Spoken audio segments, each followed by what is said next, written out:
आऊज़ु बिल्लाहि मिनश्शैतानिर्रजीम बिस्मिल्लाहिर्रहमानिर्रहीम। अस्सलामु अलैकुम व्यूअर्स, कैसे हैं आप सब लोग। उम्मीद करती हूँ कि आप सब खैरियत से होंगे। अल्लाह ताला से दुआ है कि अल्लाह ताला हम सबको अपने हिफ्ज़ व अमान में रखे और तमाम दुखों, तकलीफ़ों, परेशानियों और मुसीबतों से निजात दे। आमीन सुम्मा आमीन। तो व्यूअर्स, इससे पहले मैंने एक वीडियो वालिदैन के हकूक़ के बारे में आपके साथ शेयर की थी। तो आज उसी से रिलेटेड कुछ ऐसी ज़रूरी बातें रह गई थी जो कि मैं आपके साथ इस वीडियो में शेयर करने जा रही हूँ। दुआ करते हैं कि अल्लाह ताला हम सबको अपने वालिदैन की फरमाबरदारी नसीब करे, अपने वालिदैन के साथ एहसान करने की तौफ़ीक अता फ़रमाए और तमाम अहकामात जो अल्लाह ताला और उसके रसूल सल्लल्लाहु अलैहि वसल्लम की तरफ से हम पर सादर फरमाए गए हैं उन पर अमल करने की तौफ़ीक अता फ़रमाए। आमीन सुम्मा आमीन। तो व्यूअर्स, कुरान मजीद में वालिदैन के हक़ में ये दुआ सिखाई गई है जो कि वालिदैन के मग़फ़िरत के लिए है। रब्बना ग़फ़िरली वलिवालिदैया वलिलमुमिनीना यौम यक़ूमुल हिसाब। ऐ हमारे रब, मुझे बख्श दे और मेरे वालिदैन को भी। तो वालिदैन के हक़ में दुआ करने वाली औलाद को हुज़ूर सल्लल्लाहु अलैहि वसल्लम ने सदका जारिया की मानद करार दिया है और फरमाया है कि जिस शख्स की मौत के बाद नेक औलाद मौजूद हो जो उसके लिए दुआ करती हो तो उस शख्स की नेकियां कभी ख़त्म नहीं हुई। तो यहाँ पर एक हदीस का मफ़हूम जो ऊपर भी गुज़र चुकी है आपके साथ शेयर करने की जुर्रत करती हूँ, जिसमें हुज़ूर सल्लल्लाहु अलैहि वसल्लम ने फरमाया कि वालिदैन की वफ़ात के बाद भी उनका हक़ औलाद के ज़िम्मे बाकी रहता है और उसके अदा करने की सूरत ये है कि उनकी नमाज जनाजा पढ़ी जाए और उनके लिए बख्शिश की दुआ मांगी जाए। एक शख्स अपनी वालदा को एहसाल सवाब करना चाहता था तो हुज़ूर सल्लल्लाहु अलैहि वसल्लम ने उसे हुक्म दिया कि मुसलमानों के फ़लाँ मोहल्ले में पानी की तकलीफ़ है, अपनी वालदा को सवाब पहुँचाने की नीयत से वहाँ कुआँ लगवा दो। जब तक कुआँ बाकी रहेगा तुम्हारी वालदा को सवाब पहुँचता रहेगा। नमाज में भी यही दुआ पढ़ी जाती है, रब्बी जअलनी मुक़ीमस्सलाती व मिन ज़ुर्रिय्यती रब्बना व तक़ब्बल दुआ रब्बना ग़फ़िरली वलिवालिदैया वलिलमुमिनीना यौम यक़ूमुल हिसाब। ऐ मेरे परवरदिगार, मुझको नमाज का पाबंद बना दे और मेरी औलाद को भी। ऐ हमारे परवरदिगार, दुआ कबूल फरमा। ऐ हमारे परवरदिगार, मुझको बख्श दे और मेरे वालिदैन को भी और उन तमाम मुसलमानों को उस रोज़ जबकि अमाल का हिसाब होने लगे। और इसके अलावा वालिदैन की जो नाफरमानी है वो गुनाह कबीरा है।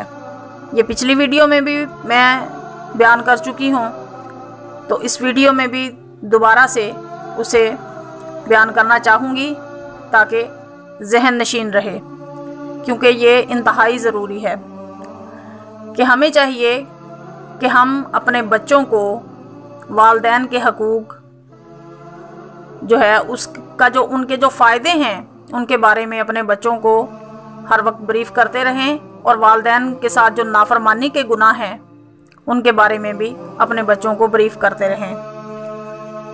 तो ये है, पिछली वीडियो में भी मैंने ये बात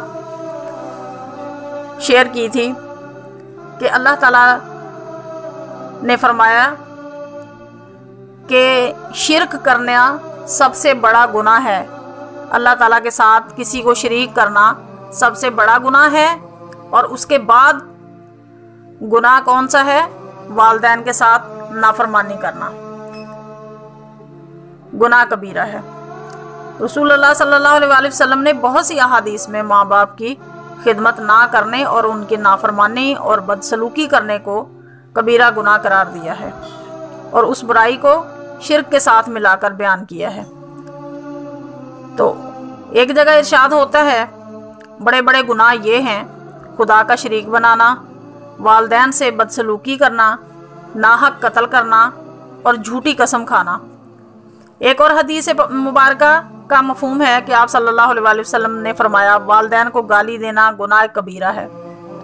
लोगों ने अर्ज़ की, क्या कोई बदकिस्मत ऐसा भी कर सकता है? फरमाया, हाँ, ये उसे माँ बाप को गाली दे और वो उसे दे।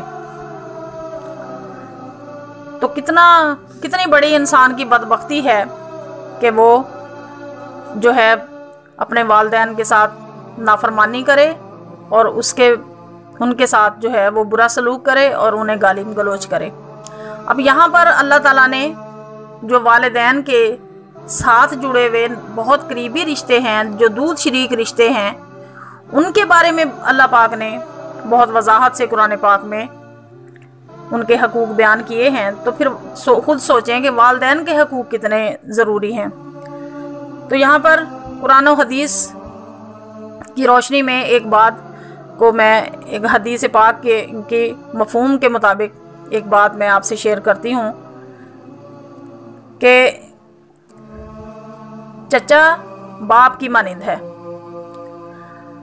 तो हदीस पाक है, अम्मुर रजुली सिन व अबी, आदमी का चचा उसके बाप की मानिंद है और खाला माँ की मानिंद है। अल्लाह पाक ने अगर वालदा हयात है तो वालदा का हक है, अगर वालदा हयात नहीं है तो सबसे पहला हक बच्चे पर जो है उसकी खाला का है, उसके बाद दूसरे हकूक़ हैं। एक और हदीस में इरशाद हुआ कि बेहतरीन नेकी ये है कि बाप के तल्लुक़दारों और मोहब्बत वालों के साथ अच्छा सलूक किया जाए।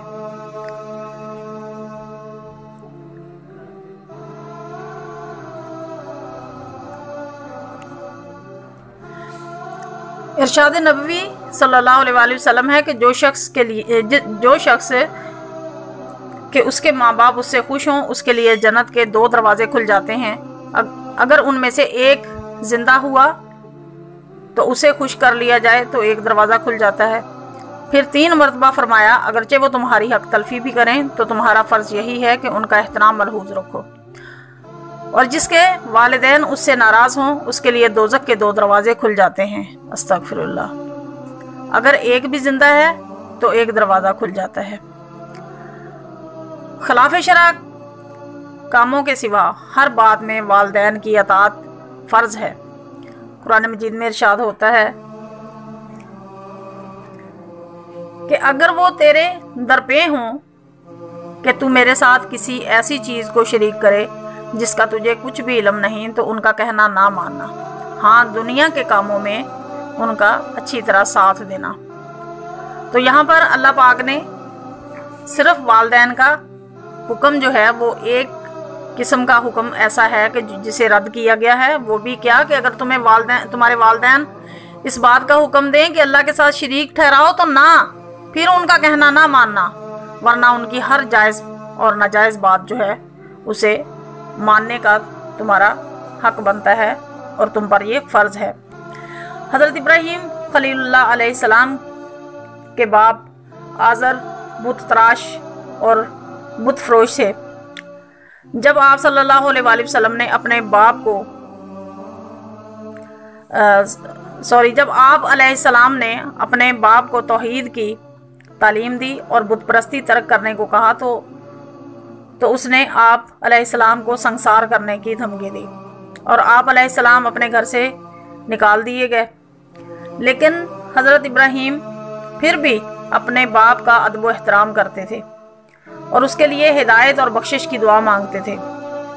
जब हज़रत इब्राहीम अलैहिस्सलाम ने अपने बेटे हज़रत इस्माईल अलैहिस्सलाम को बताया कि मैंने ख्वाब में तुम्हें खुदा की राह में कुर्बान करने का इशारा पाया है, तो सआदतमंद बेटे ने अर्ज़ किया कि अब्बा जान, जो कुछ आपको हुक्म दिया गया है उसे कर गुजरिए, इंशाअल्लाह ताला आप मुझे सब्र करने वालों में से पाएंगे, यानी कि मुझे साबिर व शाकिर पाएंगे। तो कुरान मजीद में इरशाद होता है, क़ाला या अबती अफ़अल मा तुअमरुन सताजिदुनी इंशाअल्लाहु मिनस साबिरीन। उन्होंने कहा कि अब्बा जान, जो आपको हुक्म हुआ है वही कीजिए, खुदा ने चाहा तो आप मुझे साबरों में से पाएंगे। तो यहाँ पर एक इल्लामा इकबाल का शेर है یہ فیضان نظر تھا یا کہ مکتب کی کرامت تھی؟ یہ فیضان نظر تھا یا کہ مکتب کی کرامت تھی؟ سکھائے کس نے اسماعیل کو آداب فرزندی؟ تو ارشاد نبوی کے مطابق والدین کی رضا اور ناخوشی میں اللہ تعالیٰ کی رضا اور ناخوشی ہے۔ حضرت عبداللہ بن عمر رضی اللہ تعالیٰ عنہ فرماتے ہیں کہ میری ایک بیوی تھی جو مجھے بہت پسند تھی، لیکن ابا جان کو ناپسند تھی۔ انہوں نے مجھ سے فرمایا اسے چھوڑ دو، لیکن میں نے نہ مانا۔ تو وہ حضور صلی اللہ علیہ وآلہ وسلم کی خدمت میں گئے اور واقعہ بیان کیا۔ تو حضور صلی اللہ علیہ وآلہ وسلم نے مجھے حکم دیا کہ بیوی کو طلاق دے دو۔ تو یہاں پر اللہ پاک نے بیٹے کی پسند کے اوپر والد کی مرضی کو مقدم رکھا کہ اپنے والد کی مرضی کو ترجیح دو، اپنی پسندیدگی کا اظہار جو ہے وہ چھوڑ دو۔ تو والدین کے اوپر احسان یہ بھی ہے کہ اگر وہ دنیا سے چلے گئے ہیں تو ان کو دعائے مغفرت کرتے رہیں، ان کے لیے انہیں بخشش میں ان کے لیے خصوصی طور پر ایصال ثواب کے لیے کچھ نہ کچھ انہیں پڑھ کر بخشتے رہیں، اور ان کی مغفرت کے لیے اللہ تعالیٰ سے دعا کرتے رہیں، اور کوئی ایسی چیز صدقہ جاریہ جو ہے وہ ان کی طرف سے صدقہ کر دیں کہ جن کا ثواب والدین کو پراپر ملتا رہے۔ تو رسول اللہ صلی اللہ علیہ وآلہ وسلم کے زمانے میں ایک شخص کی وفات کا وقت آیا تو اس کی زبان پر کلمہ جاری نہ ہوتا تھا۔ یہ ہمارے لیے عبرتناک واقعہ ہے۔ تو اب ہم وقت ایسا آ گیا ہے کہ ہم سمجھتے نہیں ہیں، اور وقت کا آنا یہ نہیں ہے کہ ہمارے اوپر یہ چیزیں مسلط کر دی گئی ہیں، نہیں، ہماری نیت جو ہے یا ہمارے جو گناہ ہیں وہ اتنے زیادہ بڑھ گئے ہیں کہ اللہ تعالیٰ ہمیں نیکی کرنے کی طرف جو ہے، یعنی کہ اللہ تعالیٰ نے ہمیں نیکیوں سے محروم رکھ دیا۔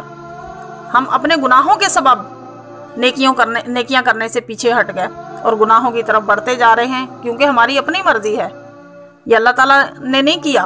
ہم اپنے گناہوں کے سبب گناہوں کی دلدل میں دھنستے چلے جا رہے ہیں۔ تو حضور صلی اللہ علیہ وآلہ وسلم کو اس شخص کی اطلاع دی گئی کہ آپ صلی اللہ علیہ وآلہ وسلم کے پاس جا کے کہا گیا کہ وہ ایک شخص ہے تو اس کی زبان سے کلمہ جاری نہیں ہو رہا۔ تو آپ صلی اللہ علیہ وآلہ وسلم نے پوچھا کیا اس کی ماں زندہ ہے؟ تو عرض کیا گیا جی ہاں۔ چنانچہ حضور صلی اللہ علیہ وآلہ وسلم نے اس کی والدہ کو طلب فرمایا۔ جب وہ حاضر ہوئی تو حضور صلی اللہ علیہ وآلہ وسلم کے پوچھنے پر بتایا کہ وہ اپنے بیٹے سے ناراض ہے اور وہ اپنے بیٹے کو معاف کرنے پر رضامند نہیں ہے۔